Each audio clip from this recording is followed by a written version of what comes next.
Good morning, guys. So in this video, we're going to combine some of the gas law formulas that we've talked about already and stoichiometry, which means you're looking at a reaction, a whole reaction, and you're using multiple ratios because you're given something different than you have to solve for.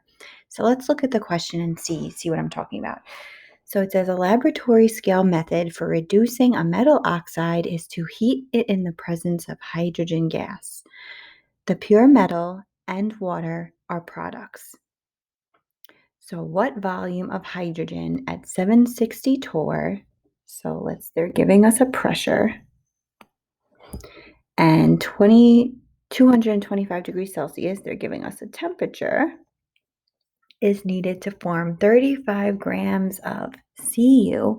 So they're giving us a mass from copper 2 oxide. Okay, so here's the hard part. Copper 2 oxide means I have copper with a +2 charge combined with oxygen, which has a -2 charge.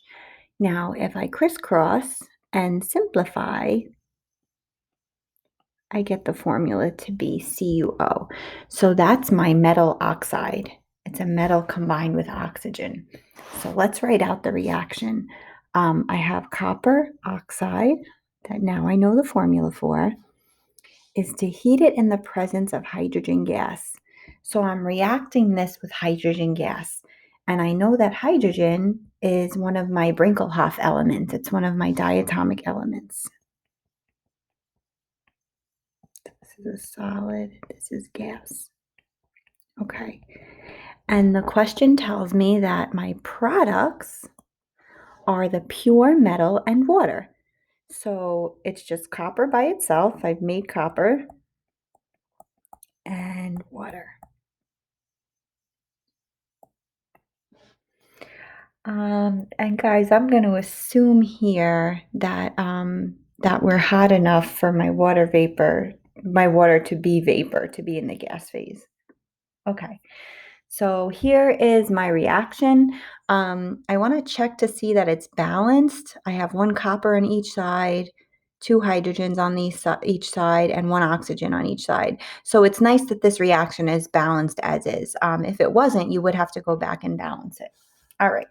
So they're asking me about volume of hydrogen.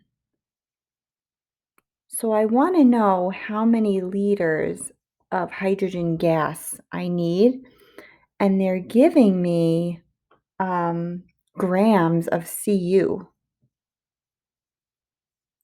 So this is an old question. This is a stoichiometry question.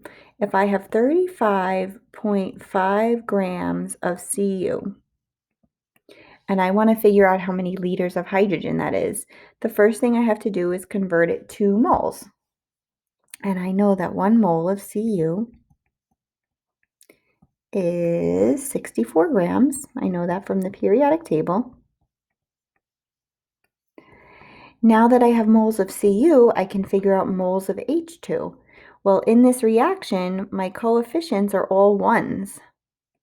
So for every 1 mole of Cu that I produce, I needed 1 mole of H2 to react.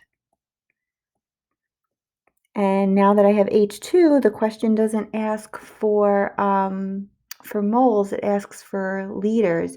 But you know what, guys? We can't, in the prior unit, you would have said, oh, well, in 1 mole, I have 22.4 liters and I'm done. That 22.4 liters for 1 mole only applies at STP. And if you look at the pressure and the temperature that we were given, these are not standard pressure and standard temperature numbers.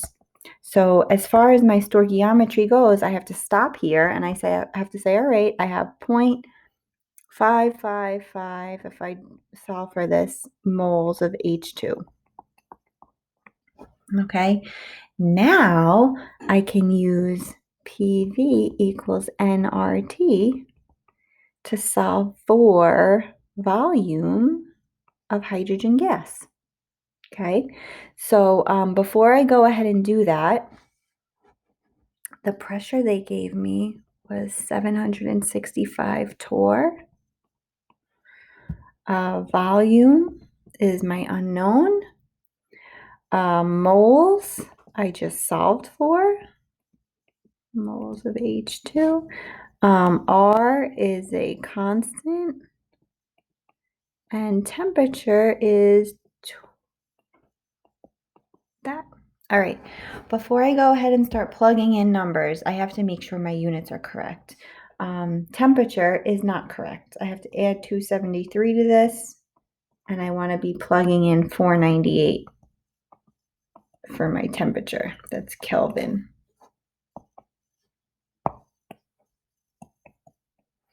Torr is also not the correct unit for pressure. I know that 1 atm is 760 torr. So if I divide 765 by 760, I get 1.01 atms. All right, so now that I have all of my units correctly, I can say, all right, 1.01 is my pressure, my volume is my unknown. My moles is 0.555, my R is 0.0821, my T is 498. Okay, so easy guys, I would multiply those numbers and divide them by 1.01. My volume is 22.7 liters. All right, so we're back to writing out reactions using dimensional analysis to get moles, and then I can go ahead and use my PV equals nRT formula. Why can't I just say 1 mole is 22.4 liters and end it there? Because most of the times these questions are not going to give you STP, standard temperature and pressure. All right, so that's how this unit is different from the last. In this video today, we're also going to talk about vapor pressure. All right, so the definition of vapor pressure, when I hear the word vapor, I think of a liquid turning into a gas, something that's not naturally a gas at STP. So if you look at this diagram here, we have a liquid in a container, and the surface of a liquid is always going to be able to evaporate, whether the liquid's at its boiling point or not. So if the container is closed, that gas that's above the liquid is going to act like a gas, and it's going to fly around the container, and it's going to hit the walls and the lid and exert pressure on it. So that's what the definition of vapor pressure is. So vapor pressure tells us some things about a substance. So different substances have different vapor pressures, and that's going to tell us something about their IMFs. So if a substance has weak intermolecular forces, that means that the particles are not going to be very attracted to each other. So it's going to be able to turn into a gas or evaporate quickly, meaning that the substance has a high vapor pressure. It's a volatile substance. If something has strong IMFs, its particles are attracted to each other, which means it's going to evaporate slowly.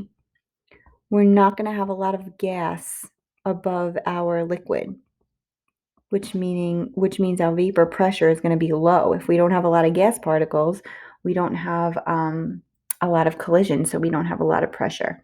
So that's just the nature of the substance. Its polarity, its mass, all affect its IMFs, and then that's going to give us different vapor pressures. Temperature is something that we can control. If we take a liquid and we increase the temperature of its surroundings, of the liquid itself, we're going to make the vapor pressure go up because we're weakening the IMFs. When we increase temperature, we're helping the particles spread out and be less attracted to each other. So that's something we can do to affect a substance's vapor pressure. Now, how does this all kind of like connect? Something's vapor pressure determines its boiling point. When the vapor pressure of the substance equals atmospheric pressure, that's going to be the temperature at which the substance, the liquid, starts to boil. So you want to think of it as if, like air is pushing down on a liquid, and that's like keeping the liquid in the liquid phase. Only when the vapor pressure is strong enough to equal the atmospheric pressure can that substance completely enter the gas phase and start to boil. Okay. So, what's kind of cool is that if you change external pressure, like if you go to a higher elevation where the air pressure is less, you can actually change something's boiling point. If the atmospheric pressure goes down, the boiling point of the substance is going to go down. So if you look on a box of pasta, there are actually different cooking instructions for different elevations. If you're in a higher elevation, your water is actually going to boil at a lower temperature. So cooking your pasta for 9 minutes might not be enough because the water isn't as hot. Same thing if you increase pressure. The boiling point is going to go up. So we might have to heat water higher than 100 degrees Celsius to boil it. Therefore, the cooking instructions might be less time because the water is actually hotter. So guys, table H, this is in your chemistry reference tables. This would be something that we would have to give you guys and let you guys use if we were going to ask you any questions about it. This is not something that you have to memorize. But what this table shows us, if you look at the axes, are as we increase temperature, vapor pressure increases. These are 4 different liquids. And because of their nature, because of their polarity and their size, they have 4 different vapor pressures just naturally. But if we take their temperature and we increase it, they all have their vapor pressure increasing because that's going to help them all turn into a gas more quickly. So how we use table H is very simple. Standard pressure is this dotted line here. Standard pressure. So when they ask you for the liquid's normal boiling point, you want to look at that dotted line. And you want to say, okay, at normal pressure, propanone would boil at about 55 degrees Celsius.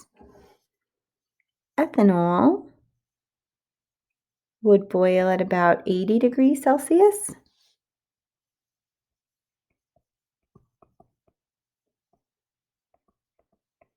Water,